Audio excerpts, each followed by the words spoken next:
yang paling penting adalah identitasnya itu ya. Jadi tanaman yang digunakan harus benar. Caranya bagaimana? Ya dilakukan identifikasi. Nah, ini untuk menghasilkan obat bahan alam yang berkualitas harus dipenuhi syarat kebenaran identitas ya. Jadi tanamannya harus benar. Karena kita tahu bahwa di alam ini banyak tanaman yang mirip ya. Nanti kita lihat contohnya ya.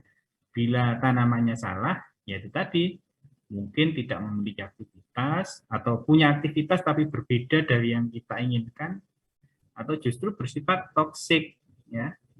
Jadi kualitas obat yang dari tanaman itu ya tidak semata-mata ditentukan pada proses akhir ya, proses formulasi. Tapi juga harus dipertimbangkan, harus diperhitungkan itu kebenaran identitas. Jadi kualitas itu dibangun sejak awal ya, sejak dari bahan bakunya ya. Tanamannya harus benar. Kita membuat tablet, ya tabletnya bagus gitu ya, memenuhi syarat, kekerasannya bagus, disolusinya bagus, dan syarat-syaratnya bagus, tapi ternyata tanamannya salah. Nah ini kan ya tidak berkualitas lagi ya, tidak berkhasiat mungkin, atau khasiatnya berbeda dengan yang kita inginkan. Jadi pembangunan kualitas, kita membangun kualitas obat mulai dari saat kita menentukan tanamannya itu harus benar begitu ya. Nah, ini beberapa contoh tanaman yang mirip tapi sebenarnya berbeda. Ini kebetulan kerabatannya dekat ya, satu famili. Famili itu apa? Nanti kita lihat. Ini Plantago mayor dan Plantago lanceolata. Ini tanamannya mirip tapi khasiatnya berbeda. Kenapa khasiatnya berbeda? Ya kandungan kimianya berbeda. Satunya Plantago mayor itu memiliki khasiat antibakteri, sedangkan Plantago lanceolata khasiatnya antiinflamasi. Contoh yang lain, ini ada daun dewa dan sambungnya. Wah, sebenarnya nggak mirip-mirip amat ya. Tapi masih sering ini keliru mengambil daun dewa dan sambungnya lain. Ini dua tanaman ini khasiatnya berbeda. Tanaman daun dewa itu bisa mengobati ini luka, pendarahan, muntah dan sebagainya. Tapi kalau sambung nyawa itu khasiatnya untuk obat anti kanker. Jadi beda jauh ya khasiatnya. Oleh sebab itu hati-hati dalam mengambil tanaman, harus benar tanamannya. Bagaimana kita tahu bahwa tanamannya itu benar? Ya harus dilakukan identifikasi. Pada proses identifikasi ini pengetahuan tentang morfologi dan anatomi itu sangat diperlukan. Karena kita akan melihat ciri-ciri ya, morfologi dan anatomi dari tanaman tersebut. Nah, ini beberapa contoh tanaman yang digunakan untuk pengobatan, obat tradisional. Ya, berupa Simplicia. Simplicia itu adalah tanaman yang belum mengalami proses apapun kecuali dikeringkan. Itu Simplicia. Ini contohnya Herbatini dari tanaman Thymus vulgaris ya, itu untuk obat batuk. Kemudian Ginkgo biloba itu untuk meningkatkan fungsi memori. Ada bunga chamomile, ini untuk antiinflamasi. Daun jati Belanda, nah ini terkenal ya, untuk pelangsing atau anti obesitas. Daun jati Belanda itu tidak seperti pohon jati itu ya, daunnya lebar-lebar dan kasar bukan ya. Tapi berbeda ya. Kalau Anda nanti lihat di Google misalnya, lihat gambarnya, itu daunnya lebih kecil dan permukaannya itu tidak kasar seperti daun jati. Ya. Namanya aja daun jati Belanda. Kemudian daun sena. Daun sena ini untuk mengatasi konstipasi atau susah buang air besar. Nah, ini juga sering keliru.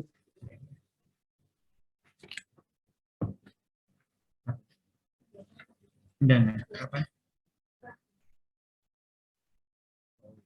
Ya, ya. Ini juga sering keliru ya. Kalau mungkin Anda berkesempatan pergi ke apotek, itu ada simplicia yang namanya jati Cina. Nah, itu sebenarnya daun sena ini, ya. Sena angustifolia. Ya. Tapi di apotek biasanya disebut jati Cina. Dan khasiatnya, klaim khasiatnya itu adalah anti obesitas juga kayak jati Belanda. Itu sebenarnya ya salah kaprah karena itu sebenarnya adalah daun sena yang digunakan untuk mengobati konstipasi. Atau mungkin berpikirnya konstipasi itu kan BAB-nya nggak lancar, jadi BAB-nya masih ada di perut ya, sehingga menambah berat badan ya. Kalau BAB-nya sudah lancar, kotorannya sudah keluar, ya berat badannya turun. Tapi turunnya itu karena ya kotorannya keluar, bukan karena lemak dalam tubuhnya itu berkurang. Ya. Kalau pelangsing lemaknya yang berkurang. Nah, yang lainnya daun jambu biji itu untuk mengobati diare. Itu tentu Anda sudah kenal ya. Itu yang digunakan adalah daun yang muda, yang banyak mengandung tanin ya. Kemudian juga buah-buah yang masih muda itu juga dipakai. Ya. Sebenarnya sampai sekarang pun banyak obat-obat modern yang asalnya dari tumbuh-tumbuhan ya. Nah, ini perlu diketahui juga apa bedanya obat modern dengan obat tradisional. Obat tradisional itu masih berupa apa istilahnya campuran senyawa. Jadi senyawa-senyawa yang ada dalam daun, dalam kulit batang itu tidak dipisahkan.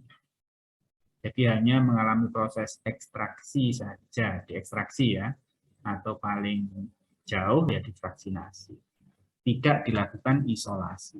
Kalau isolasi itu mengambil senyawa tunggal. Ya. Contohnya kunyit misalnya. Kunyit itu mengandung senyawa-senyawa kurkuminoid ya. Ada kurkumin, ada desmetoksikurkumin, ada desmetoksikurkumin. Itu kalau diekstraksi kemudian digunakan untuk obat tradisional, ya sebutannya obat tradisional itu. Tapi kalau diambil kurkuminnya saja, ya, jadi diisolasi salah satu senyawa yang terkandung, itu sudah sebutannya sudah bukan obat tradisional lagi, tapi obat modern. Banyak sekali obat modern yang asalnya dari tumbuh-tumbuhan yang sekarang dipakai ini ya. Contohnya papaverin. Papaverin itu berasal dari Papaver somniferum yang gunanya untuk antispasmodik. Ya, biasanya ada dalam obat-obat apa ya? Yang mbak-mbak, cewek-cewek itu ada yang datang bulannya sakit gitu ya, itu karena terjadi spasme atau kejang otot perut gitu ya. Itu untuk mengatasi salah satunya dengan papaverin ini. Itu sudah obat modern ya, meskipun asalnya dari tanaman Papaver somniferum karena sudah diisolasi, sudah dipisahkan senyawa papaverinnya. Contoh yang lain apa? Morfin misalnya. Morfin ya. Morfin itu asalnya dari sama Papaver somniferum juga ya. Jadi Papaver somniferum itu kandungannya banyak ternyata ya, ada yang bersifat narkotika, ada yang bukan.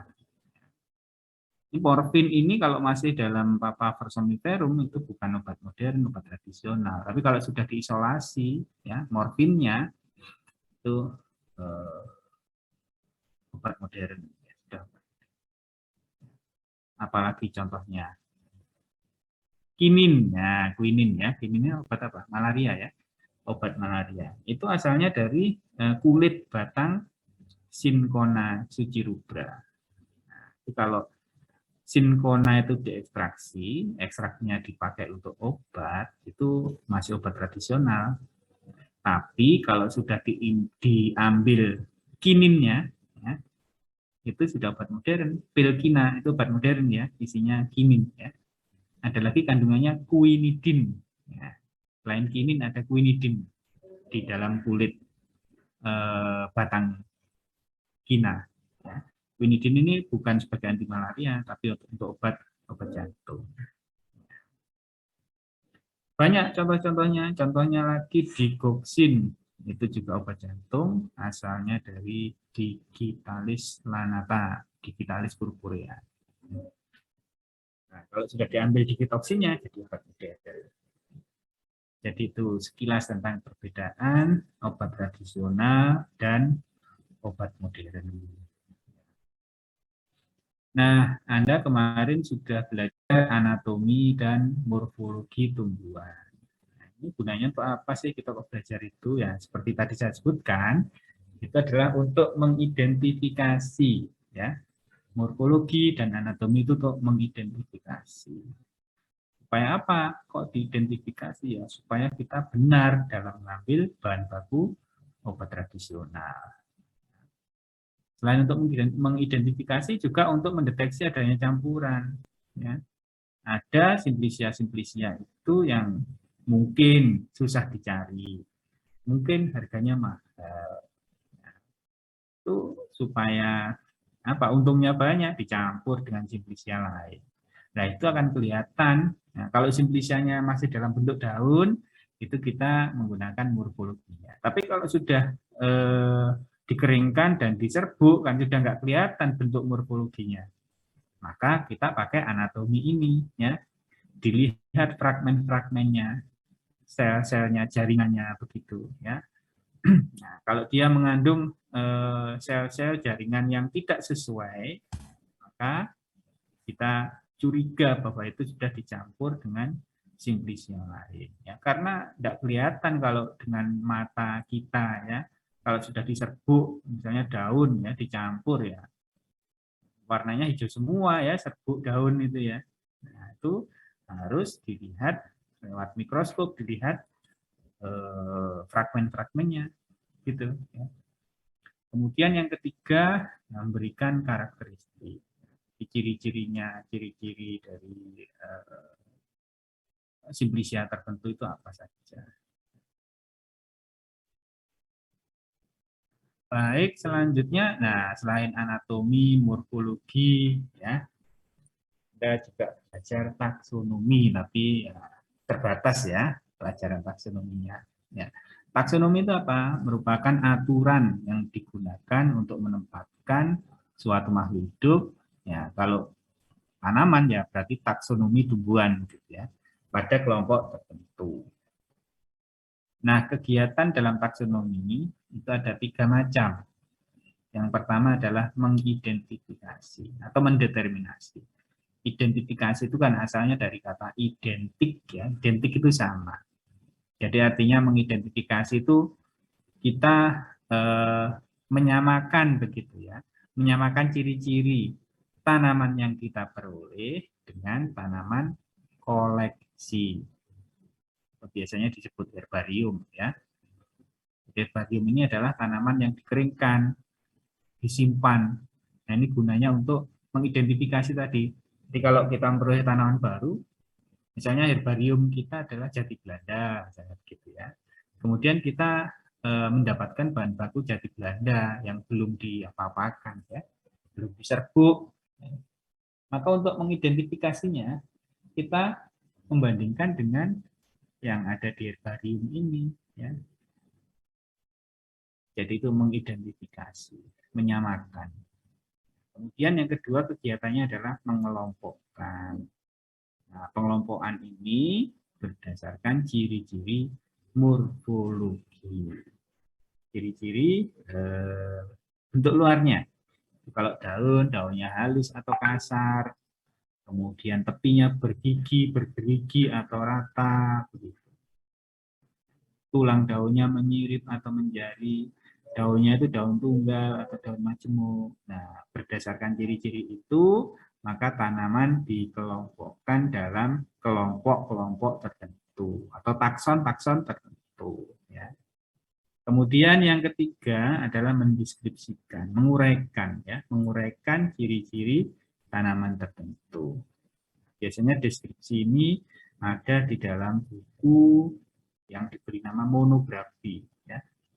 Misalnya saja Materia Medica Indonesia. Itu isinya adalah monografi tumbuhan obat yang digunakan di Indonesia. Anda bisa lihat itu di bagian biologi itu ada buku materi medika, di ruang baca juga ada, tapi sayangnya yang soft copy-nya yang diambil dari online tidak ada. Ya. Jadi Anda bisa lihat di ruang baca atau di lab biologi itu ada berapa jilid, kalau nggak salah 6 jilid. Ya.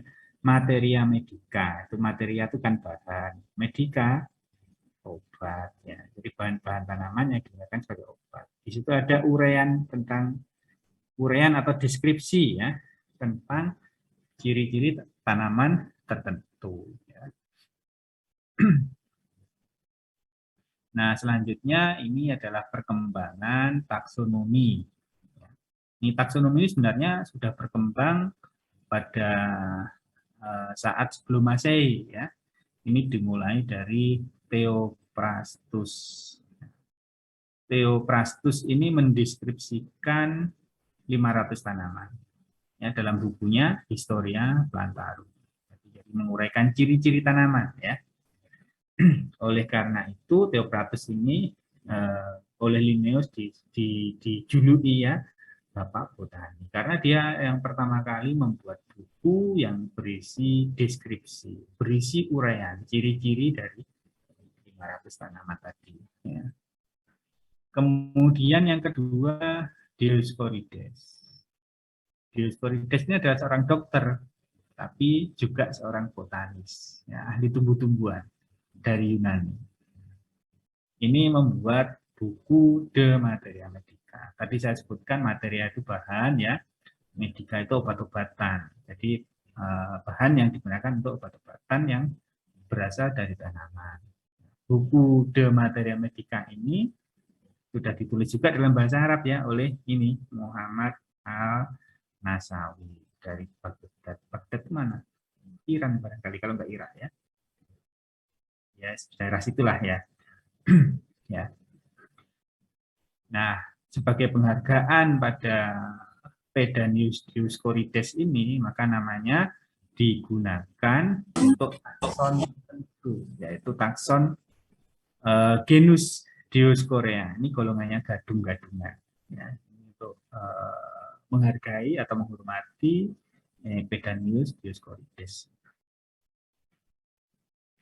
Selanjutnya Adinawari. Adinawari ini menulis buku tanaman ya, An-Nabat gitu. Dia orang Arab yang pertama yang menulis buku tentang tanaman. Sebab itu Adinawari ini dikenal sebagai bapak botaninya orang Arab. Kemudian yang selanjutnya adalah Caesalpino. Caesalpino ini dari Italia ya. Dia mengklasifikasikan tumbuh-tumbuhan itu berdasarkan struktur buah dan bijinya. Ya. Ditulis dalam buku De Plantis Libri. Dan dia juga yang pertama membuat herbarium itu tadi untuk keperluan identifikasi. Ya. Nah, untuk menghargai Caesalpino, maka namanya ini diabadikan dalam salah satu famili tanaman, yakni Caesalpiniaceae. Ini contohnya adalah Caesalpinia sapan, kayu secang, ya. Kayu secang itu yang diambil kayunya. Caesalpinia sapan itu yang diambil adalah sapan lignum, kayu secang. Kalau diseduh warnanya merah ya. Ini aktivitas antioksidannya tinggi itu ya. Kalau ada dari Anda yang rumahnya Jogja tentu kenal namanya wedang uwuh ya. Wedang uwuh. Uwuh itu ternyata artinya sampah ya. Wedang sampah ya. Nah, ini salah satunya adalah sapan lignum ini dari Caesalpinia sapan, salah satu anggota dari famili Caesalpiniaceae ya. Ini aktivitas antioksidannya tinggi sekali. Diseduh warnanya merah. Nah, berikutnya John Gray. Ini orang Inggris, menulis buku juga, ini History of Plant. genre ini membagi tumbuhan atau mengelompokkan tumbuhan menjadi dua, yaitu herba dan tumbuhan berkayu. Jadi herba itu yang tidak berkayu, gitu. Yang pohon itu yang berkayu. Dia juga yang membuat mencetuskan istilah spesies untuk pertama kali. Jadi ya, kalau ada kita mengenal spesies itu pertama kali dicetuskan oleh John Gray. Ya. Katanya John Gray ini suatu spesies tidak pernah muncul dari benih spesies lain. Atau sebaliknya, dari benih spesies tertentu tidak mungkin muncul spesies yang lain. Yang ada mungkin hanya di lagu saja ya, itu artinya beruri buah semangka berdaun sirih. Nah, itu kan tidak mungkin ya, buah semangka ya nanti menghasilkan daun semangka ya, tidak menghasilkan daun sirih ya. Nah, selanjutnya Carolus Linnaeus ini orang yang terkenal ya di bidang botani karena dia yang mencetuskan atau membuat sistem penamaan tanaman itu dengan sistem binomial. Apa sistem binomial itu? Bi itu dua, nomial itu nama. Jadi sebelum ada sistem binomial, ini ada sistem yang namanya polinomial. Jadi tumbuhan itu diberi nama sesuai dengan sifatnya. Kalau sifatnya banyak, ya, namanya jadi panjang. Gitu. Nah, kalau binomial ini hanya dua kata saja. Ya. Kata yang pertama itu menunjukkan takson genusnya, marganya. Kemudian kata yang kedua menunjukkan penunjuk spesies atau spesies upgrade. Nah, seperti apa? Nanti kita lihat lebih lanjut. Ya. Jadi sekarang penamaan yang dipakai ini penamaan yang diusulkan oleh Carolus Linnaeus. Yakni penamaan sistem binomial. Ya. Oleh sebab itu kalau kita membaca apa namanya tanaman-tanaman, nama-nama tanaman, itu biasanya yang paling banyak akhirannya adalah L. Ya, itu maksudnya Linnaeus, penulisnya Linnaeus. Ya. Atau yang membuat nama itu Linnaeus. Ya. Karena memang dia yang menciptakan sistem binomial. Ya. Yang selanjutnya adalah Jussy. Ini orang Prancis. Nah, ini dokter dan botanis juga. Ya. Di sini menulis buku Genera Plantarum. Tanaman secara umum mungkin maksudnya. Ini mendeskripsikan 15 kelas dan 100 famili tanaman. Ya. Selanjutnya Charles Darwin. Darwin itu kenapa? Bapak evolusi ya. Nah, dia mengelompokkan tumbuhan pun itu berdasarkan evolusi ya. Pengelompokan ini disebut sistem filogenetik. Maksudnya kekerabatan dari tanaman itu berdasarkan dari evolusi juga ya. Bukan evolusi itu dimulai dari tanaman rendah ya, jamur, bakteri, yaitu nanti akan berevolusi menjadi tanaman yang lebih sempurna gitu. Bakteri dan jamur itu kan yang primitif ya, jadi itu nanti ketika berubah menjadi tanaman yang pohon misalnya begitu, itu sudah jauh kerabatannya, evolusinya sudah jauh. Jadi pengelompokannya seperti itu menurut Charles Darwin. Selanjutnya ini biasanya gimana? Kanduli apa cendol bacanya. Ini menulis kode botani, tata nama botani. Dan yang terakhir Adolf Engler ya. Adolf Engler ini mengelompokkan tumbuhan menjadi 13 divisi. Divisi 1 sampai 11 itu adalah divisi Talupita yang meliputi berbagai ganggang dan jamur. Kemudian divisi kedua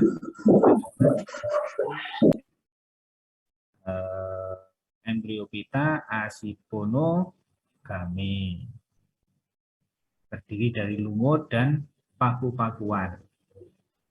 Jadi kalau menurut evolusinya Darwin, ini sudah beda ini antara ganggang jamur dengan lumut. Lumut ini lebih lebih maju, lumut dan paku-pakuan lebih maju dibanding ganggang dan jamur. Jadi lumut itu lebih berkerabat dengan paku-pakuan, sedangkan ganggang lebih berkerabat, lebih dekat ciri-cirinya dengan jamur. Kemudian divisi ke-13 adalah embriofitasi ponogame. Ini meliputi tumbuhan spermatofita atau berbiji, ya, tumbuhan berbiji. Ini dibagi menjadi tumbuhan berbiji terbuka dan tumbuhan berbiji tertutup. Yang tertutup itu masih dibagi lagi dalam kelompok monokotil dan dicotil. Dan ini merupakan klasifikasi yang digunakan sampai sekarang. Klasifikasi sampai sekarang itu ada 13 divisi. Nah, itu tadi sejarah perkembangan klasifikasi.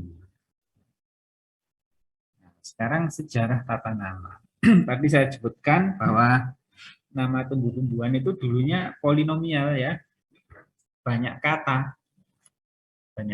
yang mendeskripsikan atau menguraikan ciri dari tumbuhan tersebut. Misalnya tomat. Tomat itu diberi nama ilmiah Solanum pemiferum fructo rotundus striatomoli. Ya, artinya tumbuhan solanum yang berbuah lebat, buahnya bulat beralur-alur dan lunak. Nah, betapa panjangnya ini, susah untuk dihafalkan ya. Nama tomat itu, ya, nama ilmiah dari tomat. Ya. Nah, selanjutnya muncul sistem yang dibuat oleh Carolus Linnaeus. Mana tadi? Waduh, saya kayaknya salah menaruh ini ya.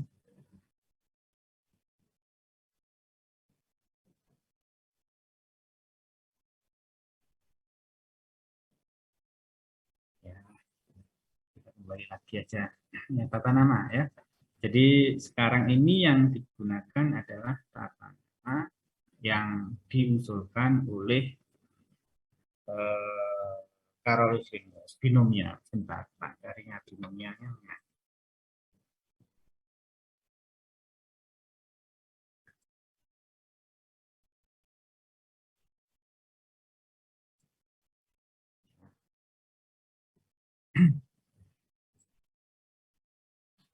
Kembali ke sini.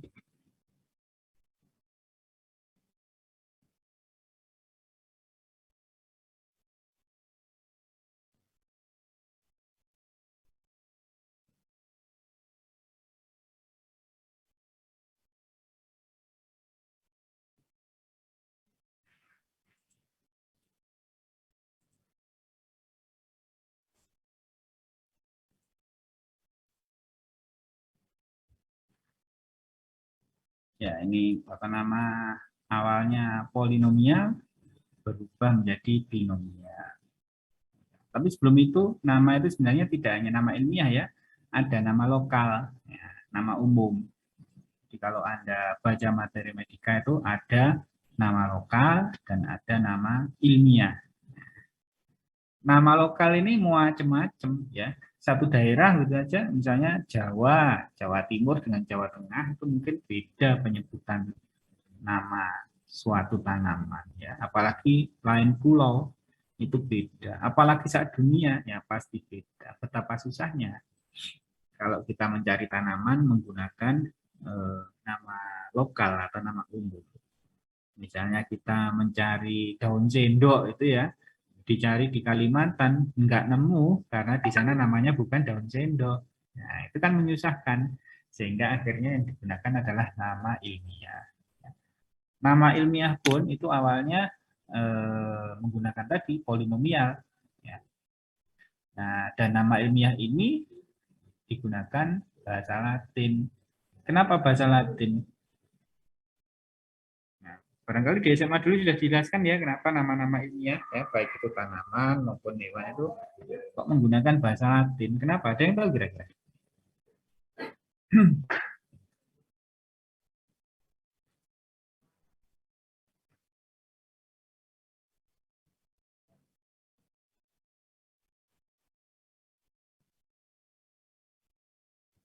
Ya, kenapa kira-kira menggunakan nama Latin?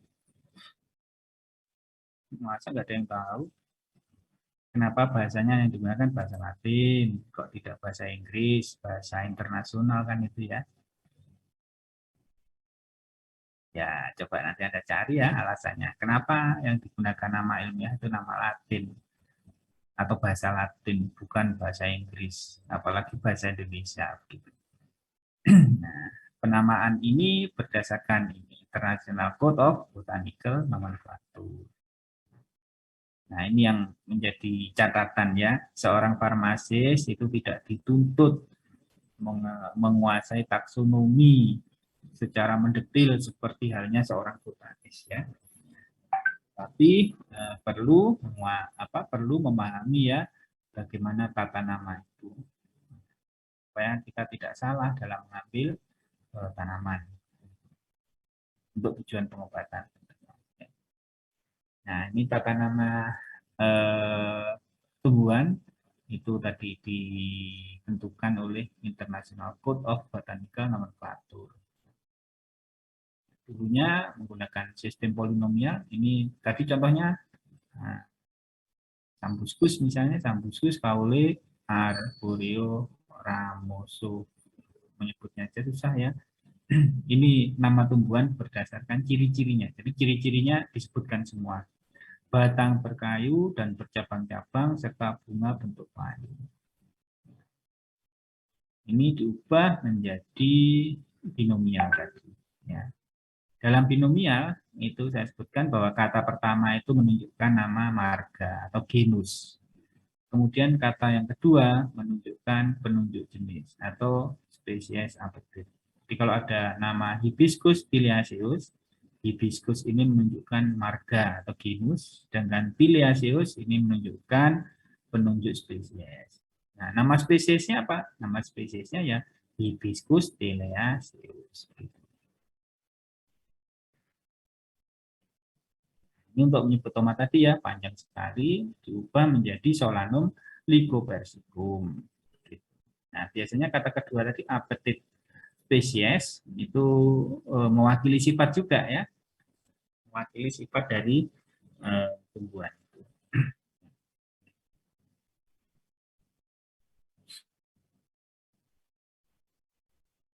Nah, ini komposisi nama ilmiah suatu tanaman. Tadi sudah disebutkan, kata pertama itu genus atau marga, kata kedua itu adalah epithet, spesies epithet atau penunjuk jenis, dan ada tambahannya ya, yang ketiga itu adalah autor atau penulisnya.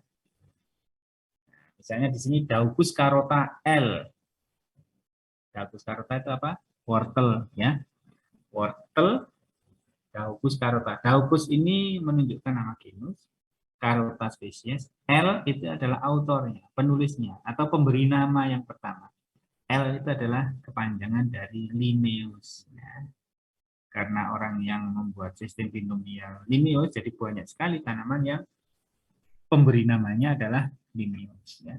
Nicotiana tabacum L. Nah, jadi Linnaeus ini yang memberi nama tembakau itu dengan nama Nicotiana tabacum. Nah, ini adalah aturan-aturan yang digunakan untuk nama genus ya. Anda mungkin nanti bisa baca ya. Mungkin Anda sudah ngantuk. Apalagi sore-sore. Nah, saya lihatkan yang penting saja. Ini dalam suatu naskah ya, kalau kita mengulang-ulang nama, ya, misalnya tentang Plantago lanceolata, ya, maka kalau itu sudah disebut pertama, maka jika diulang di kalimat berikutnya, Plantagonya bisa disingkat ya, P begitu, P lanceolata. Jadi tidak perlu ditulis lengkap Plantago lanceolata. Ya. Itu yang jadi catatan. Ya. Kemudian penunjuk jenis. Penunjuk jenis ini tadi saya sebutkan biasanya juga merupakan sifat dari tanaman. Misalnya Syzygium aromaticum. Aroma itu kan berbau khas gitu ya. maka sisigium ini diakhiri dengan sifatnya. Sifatnya adalah berbau khas. Dan akhirannya ini disesuaikan dengan bahasa Latin ya, sisigium aromaticum. Nah, selain bahasa Latin juga bahasa lain yang dilatinkan. Contohnya Ganoderma amboinense. Ini kan amboinense ini, Ambon ini kan bukan bahasa Latin ya, tapi nama daerah di Indonesia. Disesuaikan dengan bahasa Latin sehingga bunyinya jadi amboinense. Ganoderma amboinense. Nah, apetit, spesies apetit itu juga bisa terdiri dari dua suku kata. Misalnya hibiscus rosa sinensis, bunga sepatu ya. Kalau ini hibiscus ini nama genusnya, rosa sinensis adalah spesies apetit. Karena terdiri dari dua kata, maka harus dipisahkan dengan tanda hubung seperti ini. Autor ini banyak sekali aturannya ya. Autor ini disingkat L itu Linnaeus ya. Banyak aturannya. Kalau autornya dua orang bagaimana? Kalau autornya itu mengganti nama yang lama bagaimana? Itu coba nanti Anda baca ya. Kemudian ada lagi kultivar dan varietas. Ini dalam satu spesies itu biasanya ada kultivar, ada varietas. Apa bedanya? Kalau kultivar ini adalah hasil rekayasa dari manusia. Ya, jadi mangga, Mangifera indica, kultivar harum manis. Ini kan hasil rekayasa manusia sehingga buah mangganya bisa manis. Tapi kalau varietas ini memang sifat asli dari alam seperti itu. Meskipun satu spesies, kalau daerahnya berbeda-beda itu bisa jadi sifatnya sedikit berbeda. Nah, kita kembali lagi ke tadi identifikasi ya. Ini tadi tentang tata nama. Kembali identifikasi. Bagaimana sih kita mengidentifikasi suatu tanaman? Ya. Ada 4 cara. Yang pertama adalah bertanya langsung kepada ahlinya. Ya. Misalnya Anda mau skripsi tanaman. Jadi yang pertama dilakukan adalah memastikan bahwa tanaman itu benar. Ya. Caranya yang paling mudah bertanya kepada ahlinya. Kita bawa spesimen tanaman itu misalnya ke kebun raya Purwodadi. Di sana banyak botanisnya ya, banyak ahlinya. Nah, di sana akan dilakukan identifikasi. Kita langsung dapat hasilnya bahwa tanaman ini tanaman X gitu. Kemudian yang kedua mencocokkan dengan herbarium. Tadi yang saya sebutkan identifikasi ya. Seperti apa? Nah, ini seperti ini ya. Herbarium itu tanaman yang sudah dikeringkan. Nah, pasti Anda sudah kenal ya di SMA dulu saya kira juga sudah ada sedikit penjelasan mengenai herbarium.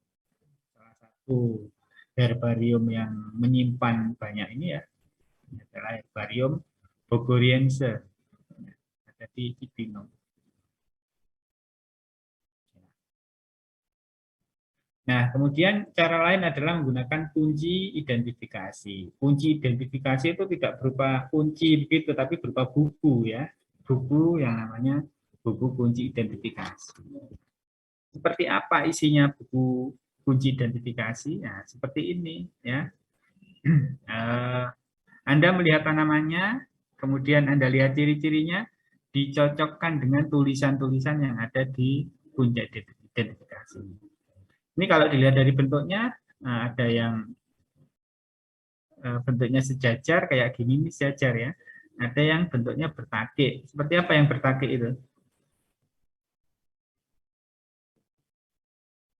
Nah, ini yang sejajar ya, artinya satu nomor itu ada 2 pilihan. Satu nomor ada pilihan yang sejajar.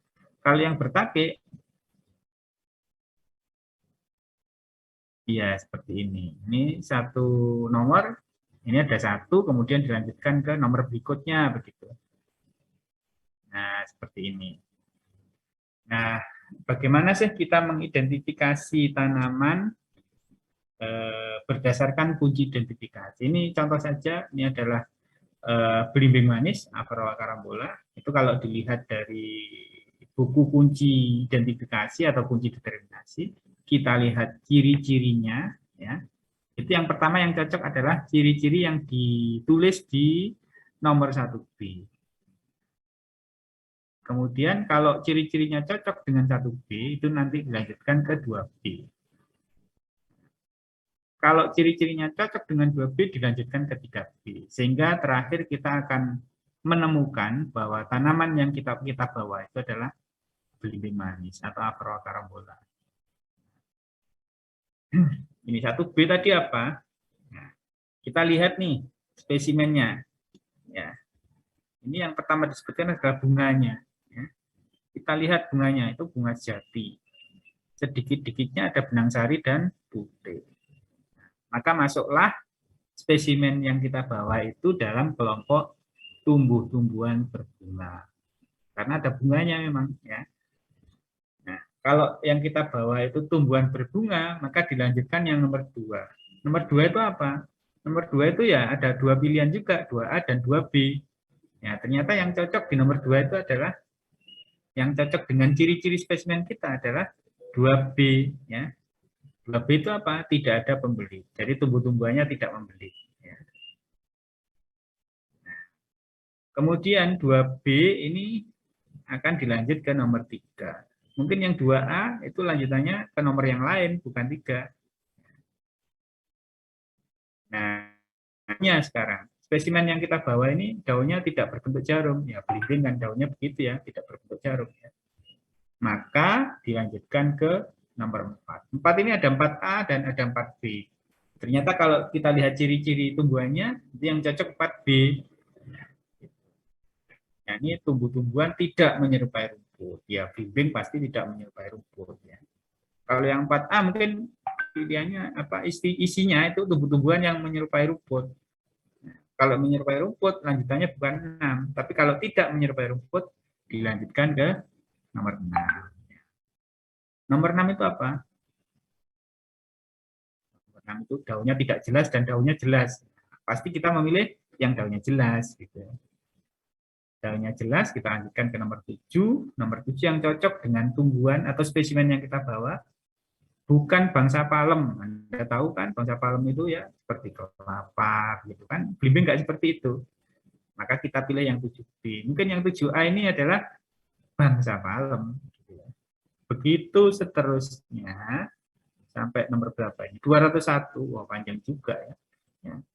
Sampai nomor 201. Wah, ini sampai 204. Nah, terakhir kita akan mendapatkan bahwa spesimen yang kita bawa itu masuk dalam famili Oxalidaceae. Masuk dalam famili Oxalidaceae. Kita buka famili Oxalidaceae di buku yang sama ya. Nah, di famili Oxalidaceae itu ada 1A, 1B. 1A itu menyebutkan bahwa tanamannya pohon, betul. Daunnya menyerip ganjil, betul. Buahnya buni, betul. Ya, maka masuk genus Afaroa. Dilanjutkan ya. Anak daun 2 sampai 11. Iya, betul. Nah, kemudian bunganya berbentuk malai. Iya, betul. Ternyata ciri-cirinya cocok. Maka spesimen yang kita bawa itu adalah Afaroa carambola atau belimbing manis. Begitulah cara mengidentifikasi. Anda hanya perlu tahu ya caranya begini ternyata. Tapi untuk mengidentifikasi itu lebih baik pakai cara yang pertama tadi, dibawa ke ahlinya. Jadi kita mengenal saja. Kalau kita mendapatkan hasil, itu cara mereka bekerja ya seperti ini tadi. Melihat ciri-ciri spesimen yang dibawa.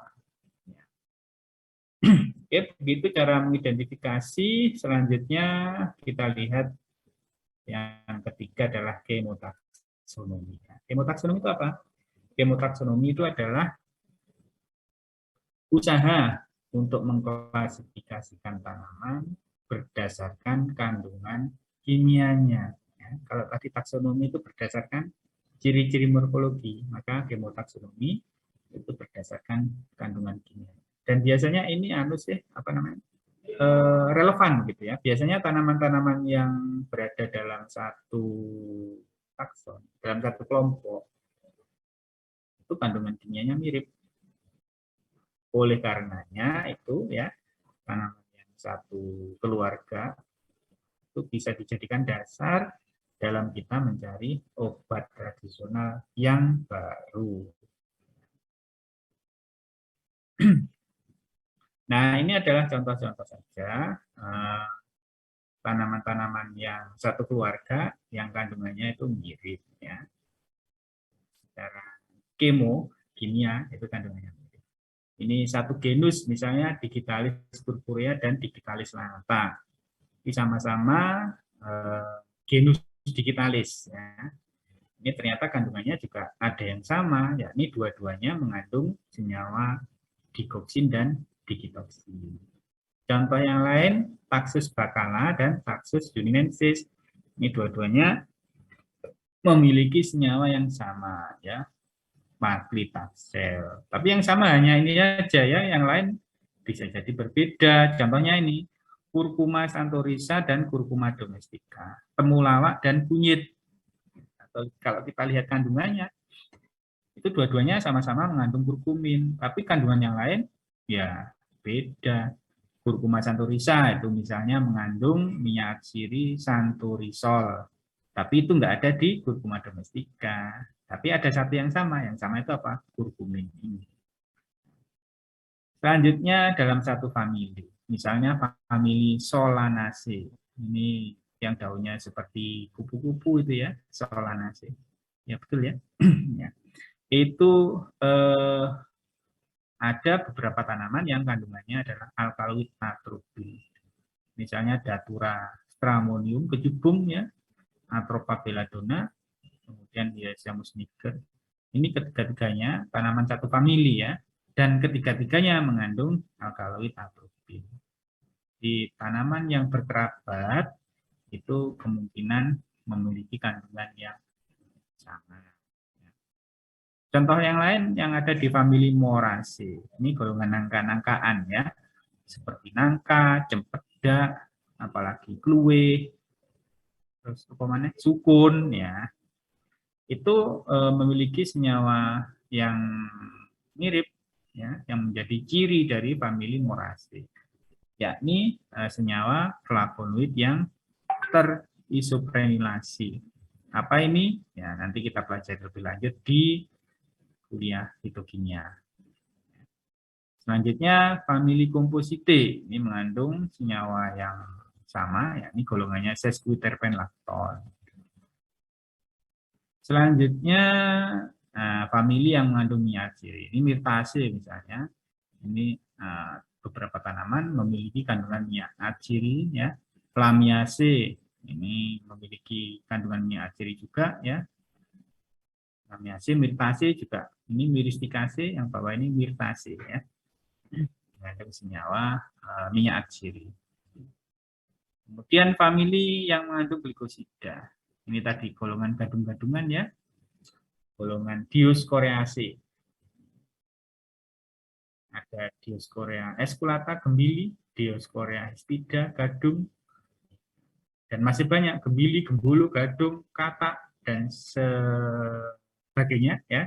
Itu mengandung senyawa glikosida diosgenin. Diosgenin ini penting untuk bahan baku obat-obat KB itu ya, diosgenin ini ya. Kemudian famili Scropuliaceae, kita ini bahkan tidak hanya satu famili tapi satu genus, sama-sama Digitalis ya. Ini tanaman-tanaman yang memiliki kandungan glikosida yang berada dalam satu famili. Nah, ini apalagi ini satu spesies, tentu kandungannya mirip ya. Ini spesies-spesies yang mengandung minyak siri. Oke, saya kira itu yang bisa saya sampaikan. Mungkin ada yang ingin ditanyakan. Silakan.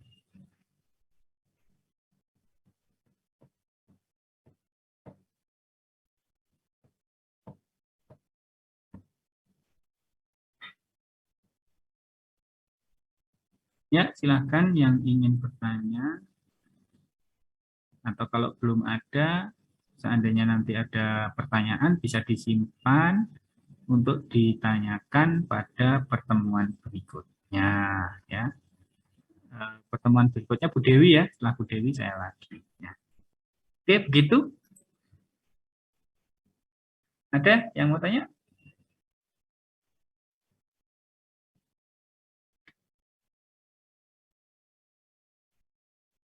Tidak ada?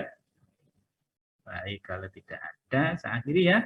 Terima kasih perhatiannya dan mohon maaf bila ada yang kurang ya. Saya akhiri, saya tutup. Assalamualaikum warahmatullahi wabarakatuh. Waalaikumsalam warahmatullahi wabarakatuh. Terima kasih, Pak. Oke, saya tutup ya.